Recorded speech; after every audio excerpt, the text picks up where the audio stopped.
Unforgiven.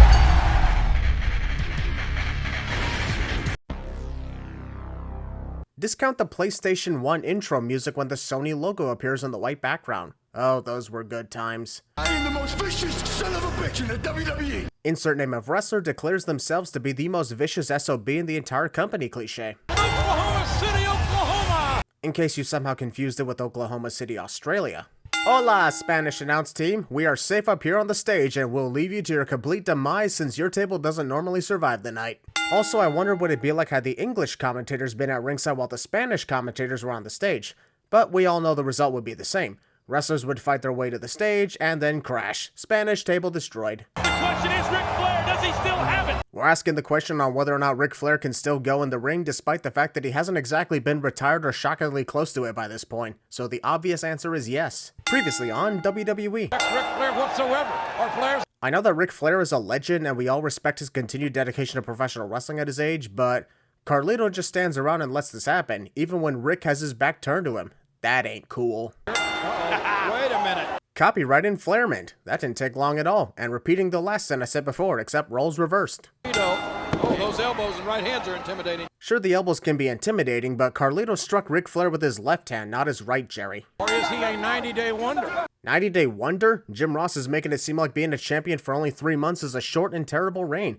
Boy, he just indirectly insulted 90% of all champions during the Attitude Era. Flair could work for Oklahoma Gas and Electric ways to lighten up Carlito. Haha, fuck you. I really hope I don't have to deal with all these cringe references throughout the night. Knowing my luck, I definitely will. Is Flair looking for the figure four? The way Carlito pushed Ric Flair, there was no way Ric would go sailing out of the ring like that. I think we can all agree that Ric just loves to fly out of the ring any chance he gets. His best years are still to come. Back in 2005, one would agree that Carlito's best years are still to come. Then when you look back on this 2 decades later, you realize the best years of Carlito in WWE were sadly the years when this quote was made. Right hand, and Flair comes off the top. Even if it was a simple drop in a clothesline, I gotta admit that was a cool moment for Ric Flair to finally hit a high-risk maneuver after repeated fails in recent years.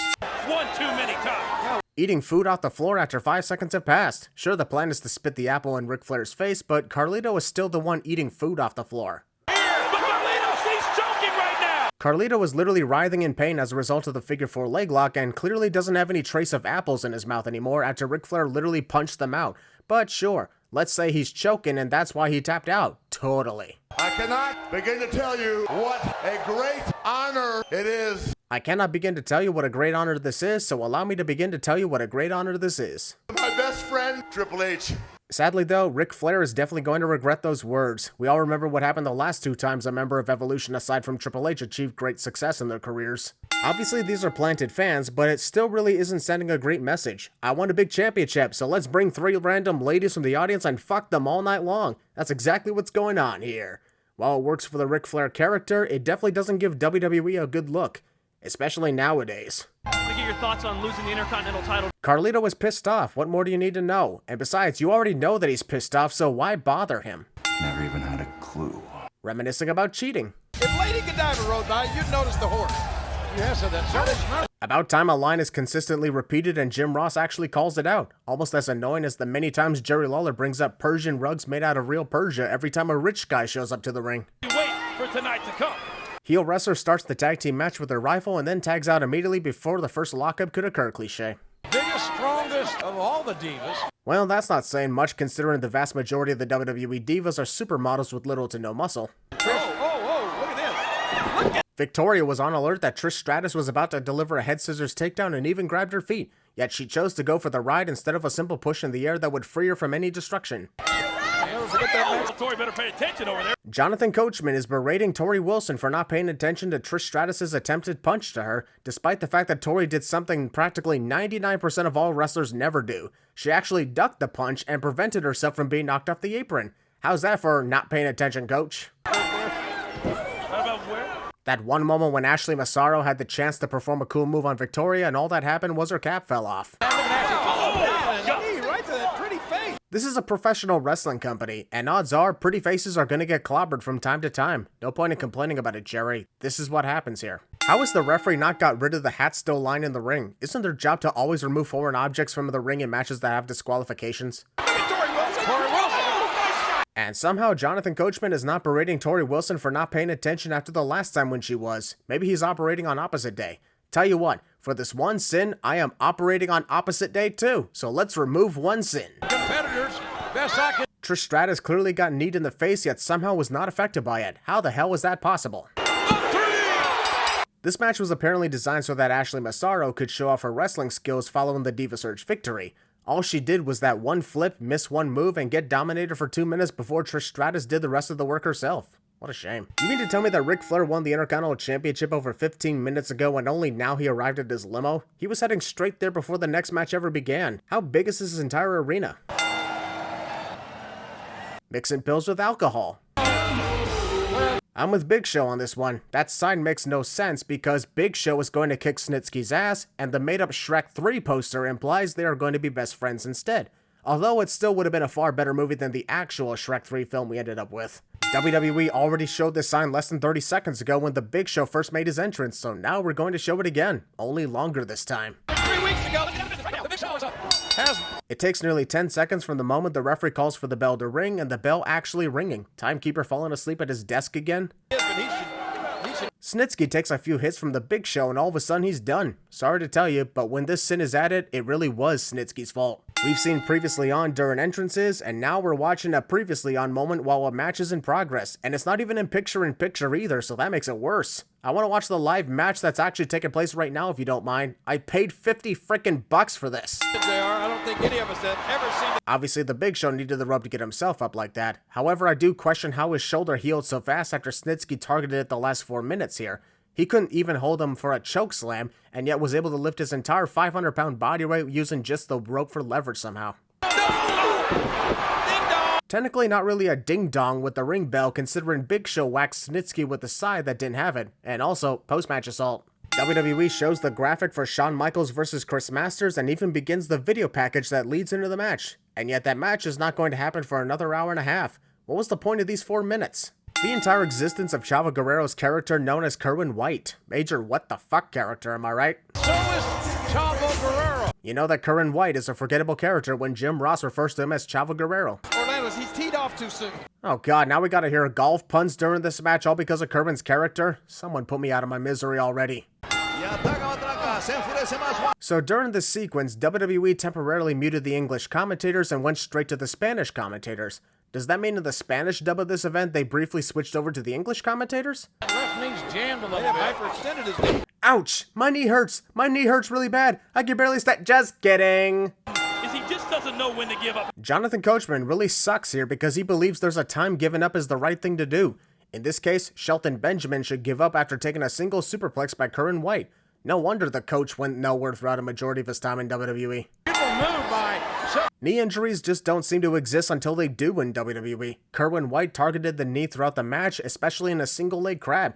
And not even 5 seconds after that, Shelton Benjamin is able to escape the move and stand on it, no questions asked. Where's the logic in that? Kerwin White desperately trying to be The Last of Us Part 2 before the first Last of Us ever became a thing. You dated Lita for 6 years. Now that I think more about it, Todd Grisham is trying to get his ass kicked all night long. First he bothered Carlito regarding his immediate loss of the Intercontinental Championship to Ric Flair, and now he's choosing to bring up the history of Matt Hardy's relationship with Lita and the subsequent cheating. I sure as hell would not be bringing that up. I didn't call her a female dog. You know what I called Lita? A bitch. Isn't that literally the same thing? Do you still feel that way? What the fuck kind of interview is this? Matt Hardy literally just said he called Lita a bitch because it's what she is, and the follow-up question is, do you still feel that way? Oh no, Todd. I was just saying that to be dramatic 5 seconds ago. I totally regret my words now. It's obvious that you still care about Lita. Kick his fucking ass. But Stevens was coming out of Ric Flair's limo. Well, if that is the case, Ric Flair and the girls inside are screwed in more ways than one. Wink, wink. These men cannot be disqualified. As Jim Ross reminds us that neither man can be disqualified inside of a steel cage match, here's the referee threatening to disqualify both men while they're tied up on the ropes. And since anything goes inside the cage, what's the point in threatening disqualification?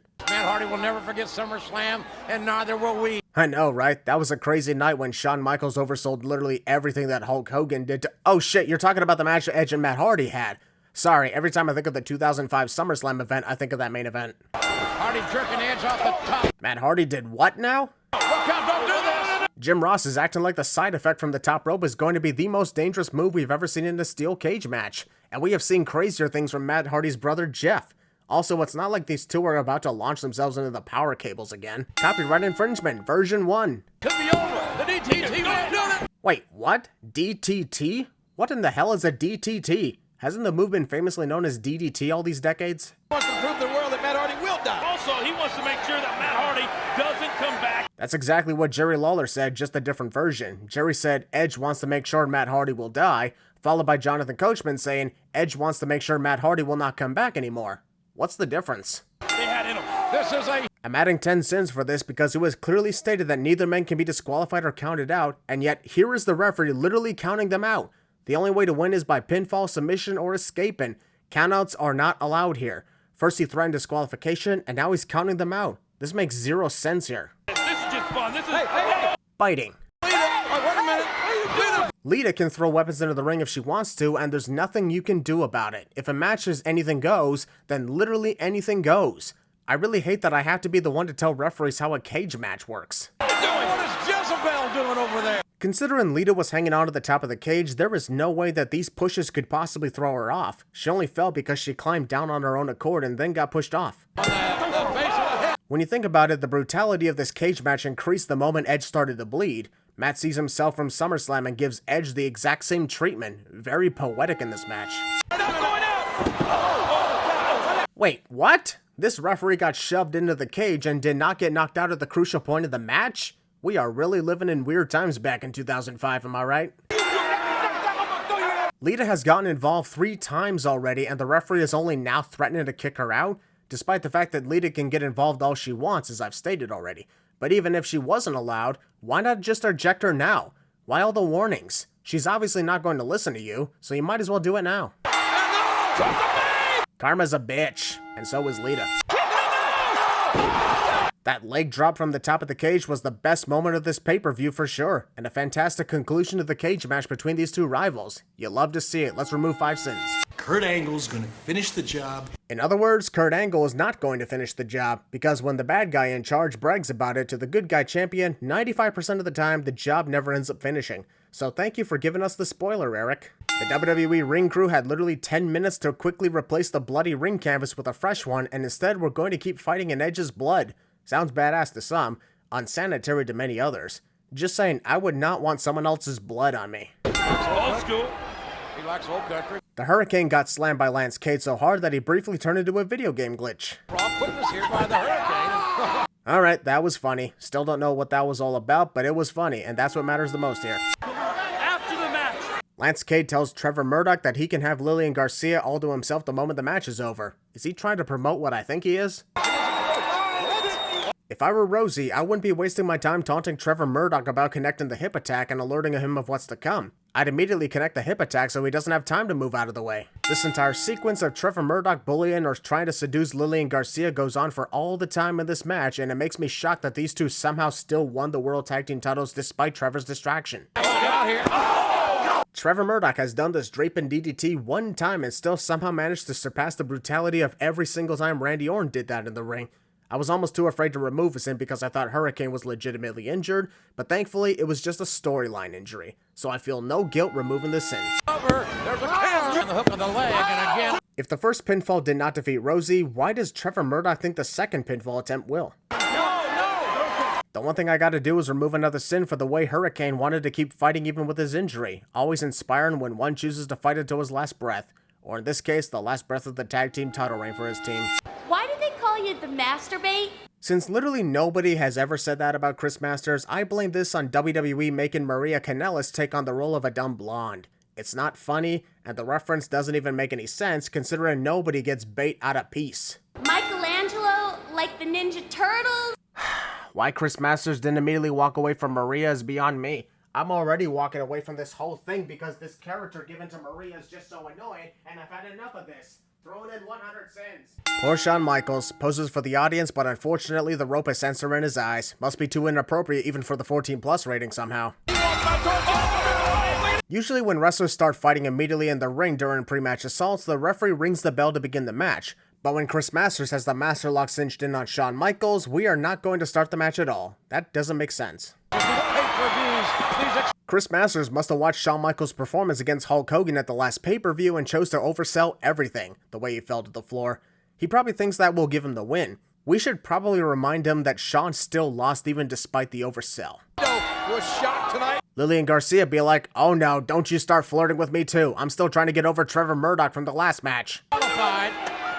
The fact that Shawn Michaels either doesn't give a damn about his match with Chris Masters or he just wanted to waste time by placing him in the obvious referee will take the chair away from me and I would pretend to be shock position. You can tell by his body English. The body, aside from the voice, apparently speaks English. Does Shawn Michaels have a leg that speaks Spanish while his arm speaks German? The masterpiece. Shut. Well, that was a stupid plan on the part of Chris Masters to lift both his arms up and expose his midsection for Shawn Michaels to punch. What a moron. There's a backbreaker. There's a backbreaker. Jim Ross has apparently forgotten that this move is actually called the torture rack. Yes, it's a backbreaker type move, but it sounds far more brutal when you call it the torture rack. Just saying.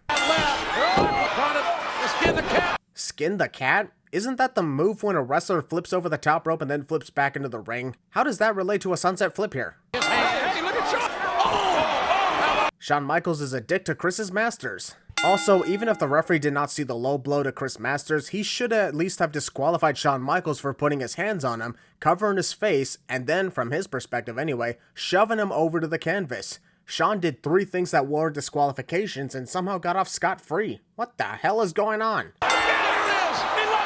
I gotta say, this entire sequence of Shawn Michaels struggling to escape the Master Lock was intense to watch. I really want to remove a sin, but I can't help but feel pissed off at WWE for going this far with Chris Masters and then choosing not to do anything else for his momentum. And I'm talking about before the wellness violations here. It never gets old when Shawn Michaels wins his matches out of nowhere with the sweet chin music. You think you screwed 1 second, and then he wins 3 seconds later. Excellent ending to a pretty good match. Not to worry guys, I'm saving you from seeing this side. I get that we want to make jokes about Ric Flair having sex for the last 2.5 hours, but the last thing we need to see is his old ass. Another 50 sins. Ric Flair literally threw a bottle of champagne and somehow we don't hear it shatter on the concrete. And this is after he looked around to make sure nobody could see his exposed rear end. That gold medal is a very... Not the first time I've said this, but it is always weird that Kurt Angle enters with his straps up, pulls them down in his entrance, and then pulls them back up before his opponent ever makes their entrance. We have a WWE champion. We can all be... The referee had to literally do a double take when he prepared to lift up the WWE Championship for the crowd to see because the sight of the Cena "You Are Not Black" sign took him by surprise. The referee checks the wrestlers for weapons in this match, but not any of the other matches with traditional rules cliche. Fight another day. Oh. John Cena should consider himself lucky that Kurt Angle managed to flip forward enough so that his already broken freaking neck did not become a re-broken freaking neck, the way he confusingly leaped into the air for that hip toss. Who Cena first match was with Kurt Angle. Seriously? Jerry Lawler asked Jim Ross who John Cena's first ever opponent was in WWE and then checked to make sure the answer was Kurt Angle despite already knowing it. The way he asked, he already knew the answer and just wanted to test JR's knowledge. I don't think Kurt Angle expected this for 1 minute. Then Kurt Angle would have to be a moron to not expect the best out of John Cena, the guy who became WWE champion at WrestleMania and went through hell all the way until now. The hook of the leg now. Sure, the referee is a bitch because John Cena got his shoulder up, causing the pinfall to stop. Kurt Angle may want to look in the mirror next time he says that word. I quit. Jesus, Kurt, if you wanted to be rude to the Spanish commentators, then destroy their table. Spitting in their direction like that is always a sin. Opportunity. Due time. The way Kurt Angle countered the FU into the ankle lock was amazing. When it comes to technical wrestling and submission counters, he's definitely in the top 5 in the conversation for sure. Excellent counter by Kurt. The referee gets knocked over at the crucial point in the match cliche. The referee is down. Circulation going back. Yep, that's how these matches usually work when the referee gets knocked out. You can literally call a low blow about to occur before Kurt Angle was ever picked off his feet. Referee gets knocked out? Check. John Cena hits finisher but can't get a pin? Check. John checks the fallen referee? Check. Kurt hits a low blow? Check. I get that John Cena is in tremendous pain from the ankle lock, but what's honestly stopping him from grabbing Eric Bischoff and attacking him? No amount of physical pain could match the pain of annoyance with Eric in my face, so you're going down. Get it done. WWE title. Damn, that's gotta suck for John Cena to go through all that pain, including Eric Bischoff yelling in his face, all just to get himself disqualified in the end. Sure, he keeps his title, but you gotta admit it's a sad finish for the audience. I don't care what the rules say! Well then, that makes your opinion irrelevant because general managers still have to abide by a strict set of rules.